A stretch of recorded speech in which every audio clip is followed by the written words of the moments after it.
I want my life to be a testimony to other people. Like, if you will just stay on this road, life and life abundantly, the rest is theft, it's loss and destruction.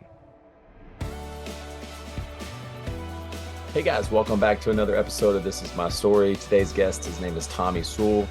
And Tommy's one of my best friends. He's an amazing leader. We met years and years ago doing ministry together at the Word of Life Bible Institute and their island camp in the upstate Adirondack Mountains of New York.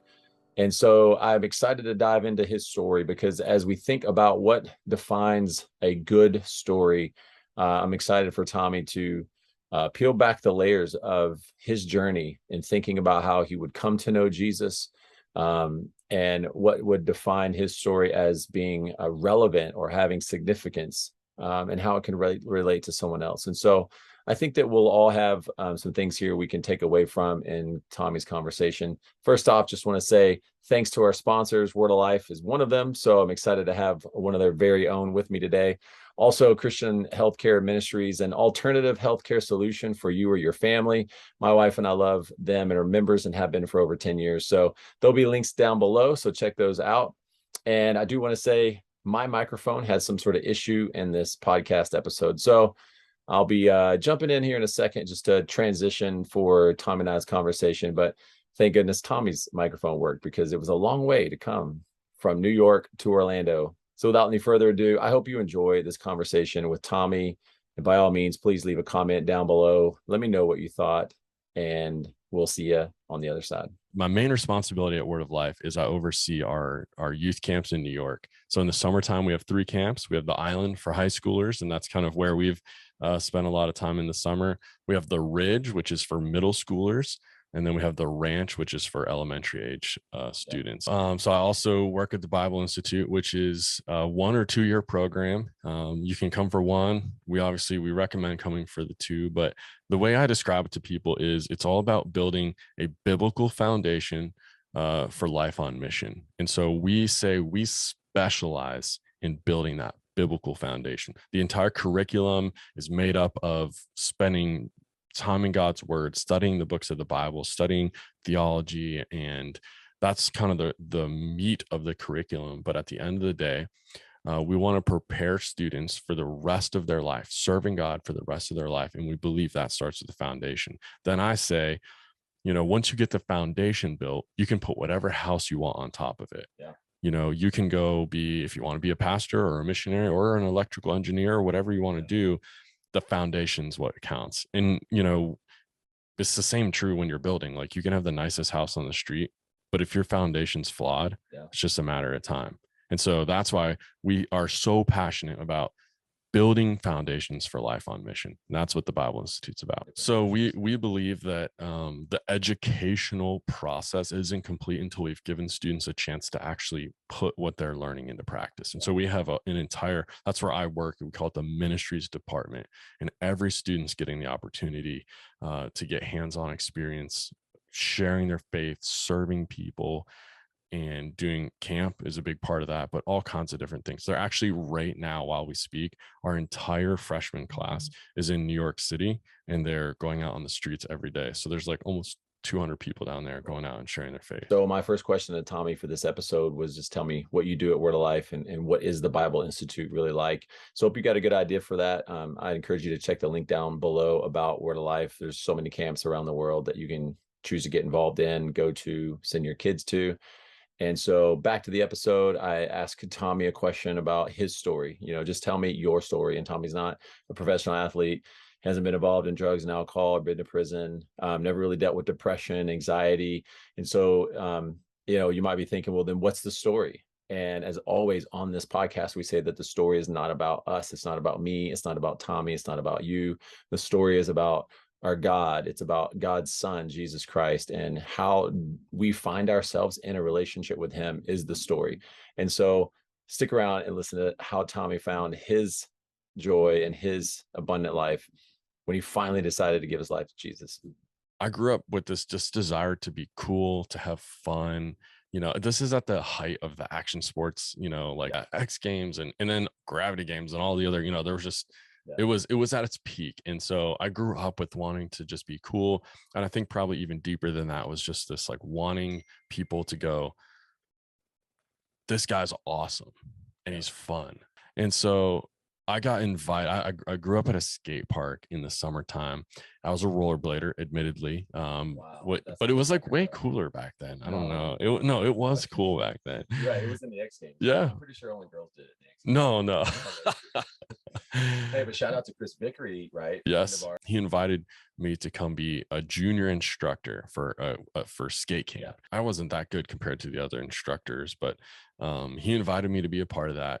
And that week really changed my life. I lived in this tension of like, I wanted to be cool and liked and just, be good at what I was doing, but I also could see I lived in this Christian culture, right? I went to a Christian school. I was a part of a Christian ministry. Like I didn't even know anybody that wasn't a Christian at this point in my life. But everybody that I knew inside that Christian culture, I would have said was like not cool. Like it was kind of lame. Like there wasn't anybody I was like, that's what I want to be. Yeah. And probably some of that was because I had some longings to be carnal like I wanted. So Chris invited me to this week and he brought these other instructors in and they were actually really good, like professional athletes. And that week spent with them, what I expected was, because I knew they were cool, I knew that they were just awesome, they were so good at what they did. And so what I expected to see once I got kind of behind the scenes with them was that they were going to be like me and that they just kind of like rolled their eyes when it came time for, devotions or memorizing verses or whatever. And what I actually discovered was the opposite.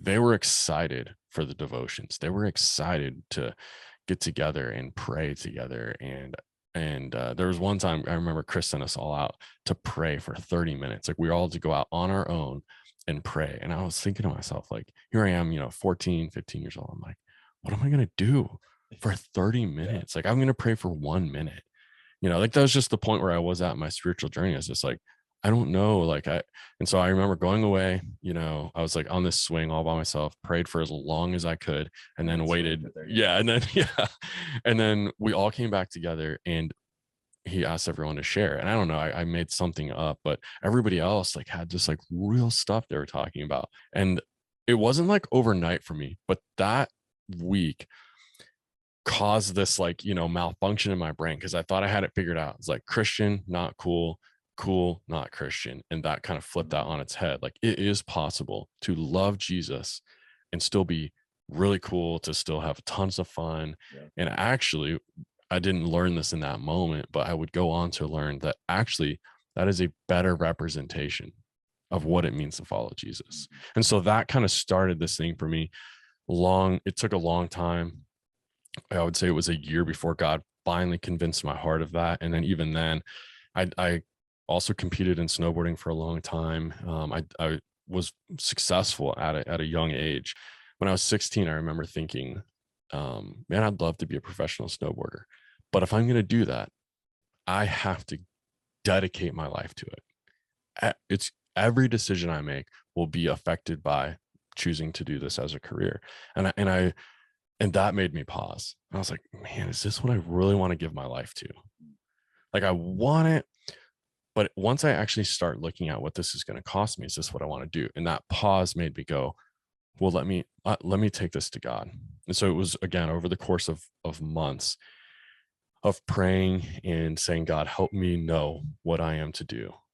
Because I legitimately thought maybe God wants me to be a professional snowboarder. Yeah. That's what I wanted. Yeah. Is that what God wants? And ultimately I came to this, again, I didn't have like a dream. I didn't have a writing on the wall, but after the course of what I would say was a month or two, I felt like God had given me a burden to reach young people, like teenagers, like the age that I was like, and I realized like, okay, that's what I'm to do. It's not to be a professional snowboarder. I didn't stop competing. Yeah. I still did it because it was fun. And it was actually a great way for me. That was like the first time I ever like shared my faith with a friend, was because people that I had met through that. So I didn't stop, but it also made me go, I was ready at 16 to dedicate my life to something that was going to be a career in years from now. I was ready to do that for snowboarding. And then I felt like, okay, well, God said, I don't want you to do that. I want you to serve me and tell people about me, specifically, teenagers.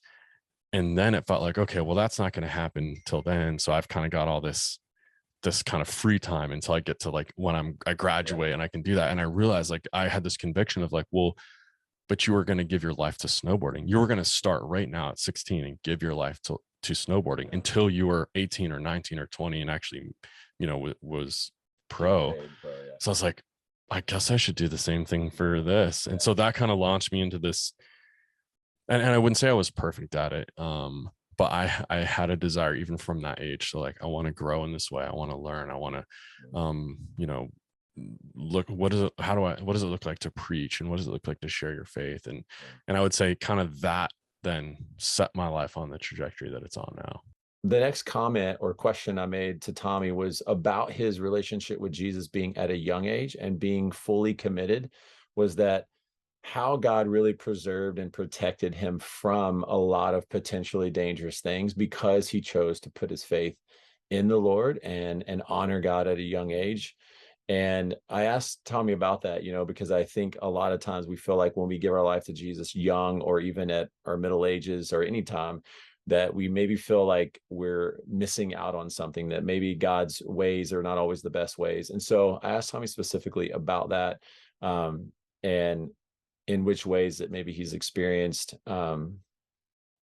being separated away from those that were around his age that were not committed to living out their faith. So here's what he had to say. This is such an interesting thing that God has done for me. And it's actually, I'm getting kind of emotional thinking about it, but like, I've had so many people who are close to me that have experienced that trauma. Yeah. Like I remember, I had two best friends growing up, and when I was like 17, they were both a year older than me, and both of them, I don't know what rating this podcast is supposed to have, but I'll say both of them slept with their girlfriends at 18. And I was with Brittany, who's my wife now at that time, and I was able to see firsthand the destruction that came from that, like the pain. And God used that in my heart so that when I was tempted to believe the lie that God didn't actually know what was best for me, and to believe the lie that like, well, I could just have sex with my girlfriend and it would be okay. That pain was so that I had been so close to, in a lot of ways, even felt some of it myself, because it affected my relationships with them. And like that pain then came quickly with it.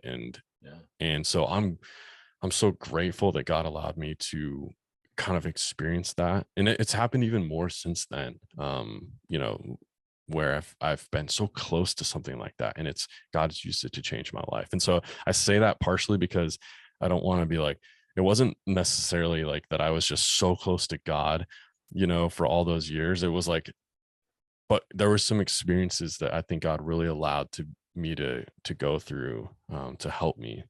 It's by his grace only, but it's been an awesome ride. And I want my life to be, if nothing else, just a testimony to that. Like, if you will walk with Jesus, you're going to have a ton of fun, and you're going to experience, John 10:10 talks about life and life abundantly.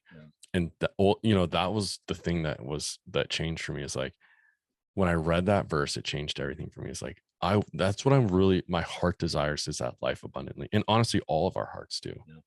We're just people who are lost, who didn't get to grow up with it, the spiritual influence to be able to point them to that verse. They're looking for it in all these different ways, and God saved me from so many of those dead end roads. And I want my life to be a testimony to other people. Like, if you will just stay on this road, life and life abundantly, the rest is theft, it's loss and destruction. And I'm so, like, I think that's part of this podcast. You've had a lot of stories on here that have spoken of the theft and the loss and destruction. And the reason why we share those stories is to say, is the same reason I share mine, right? It's just like, I'm telling you, if you can stay on the road, and other people are saying, like, when you get off the road, you got to get back on. So Man, I love that God works in people's lives in so many unique and different ways. There's probably some things in Tommy's story that are so different than yours.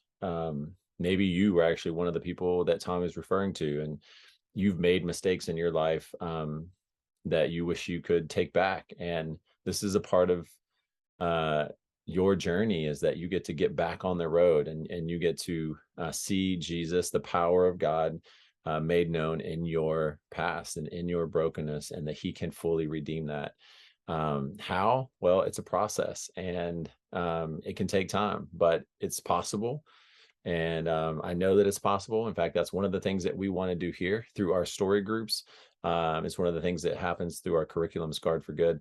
So if you're experiencing something in your story that's in your past, that you're not proud of, that still haunts you to this day, please reach out. Drop us an email, info@thisismystory.org. But also maybe you're somewhere along the other side with Tommy, and you can kind of see that like that road is also kind of lonely when you're isolated out. I know for Emily, that was a lot of her story, not partaking in a lot of things that her friends were doing on the pro wakeboarding tour. If you don't know, my wife was a pro athlete when she was young, in her teens. And so that's a hard life to be traveling on the road alone with all of the temptation. And you're trying to, do what you think is right and what is best to honor God. It's just hard. So if that's you and you're wondering, does your story have significance? Yes, it does. It has the beauty of God. Like that's what we all hope for, is that God is capable of protecting us from every harm, any kind of harm. That's who He is. He is a good Father.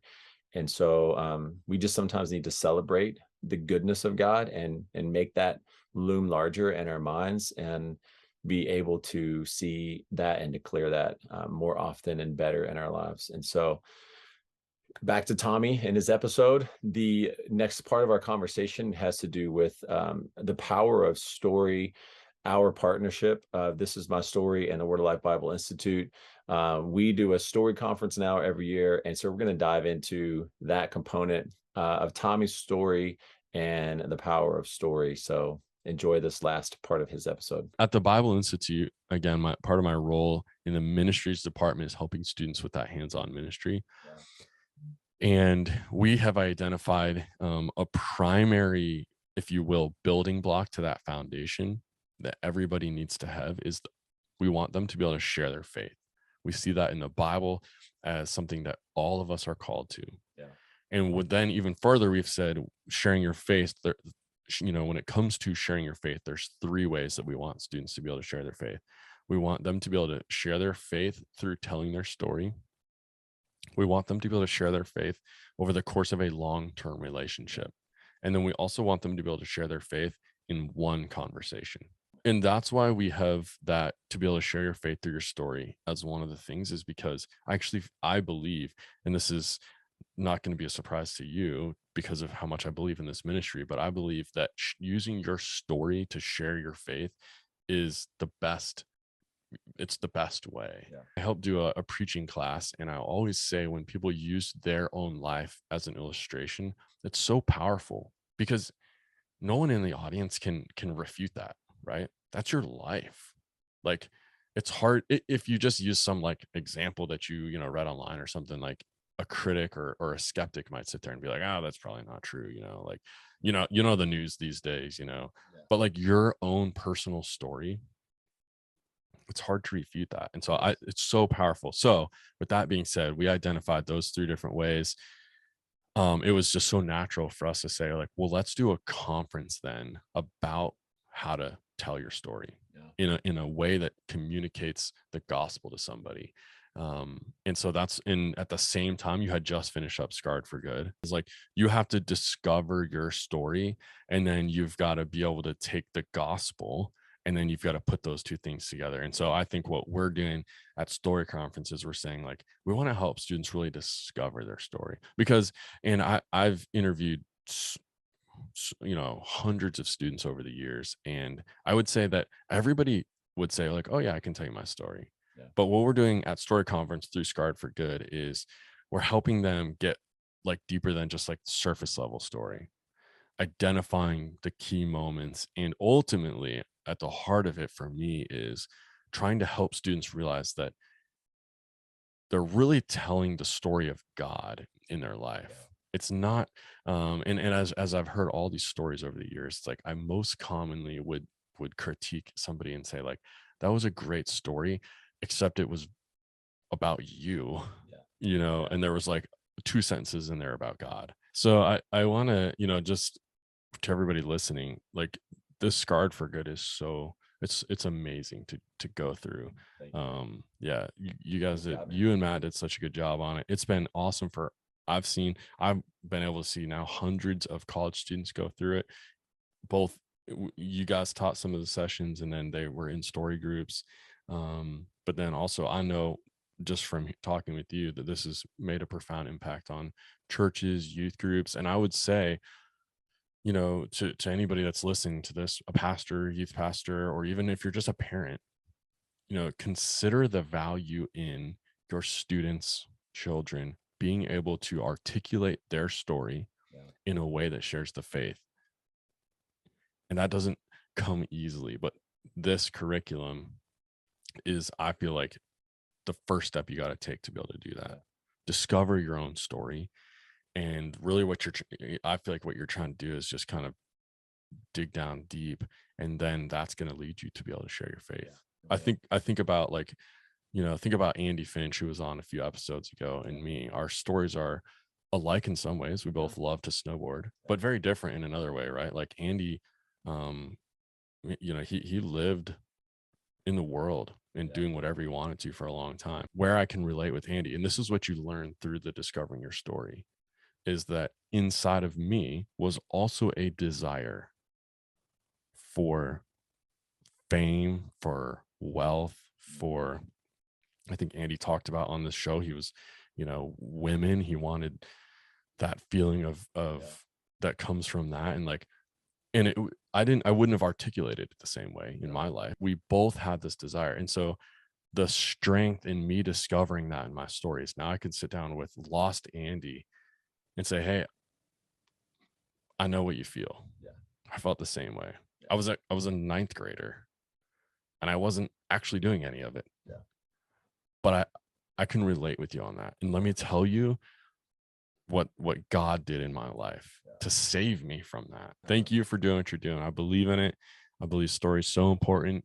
And this podcast, you talk about your story matters. This podcast matters because this podcast is about story and helping people. Dude, I'm just telling you, this is really important. And so thanks for doing it. All right, that's a wrap for this episode with Tommy Sewall. Let me do an invitation for you. If you are listening or watching this and you have never gone through a story group, this is what we offer. We do them in person and virtually.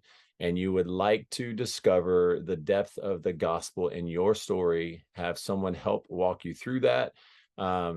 If you've been through some difficult things, that story group can also help you find ways that then Christ can bring you healing, meaning, and understanding from some of that.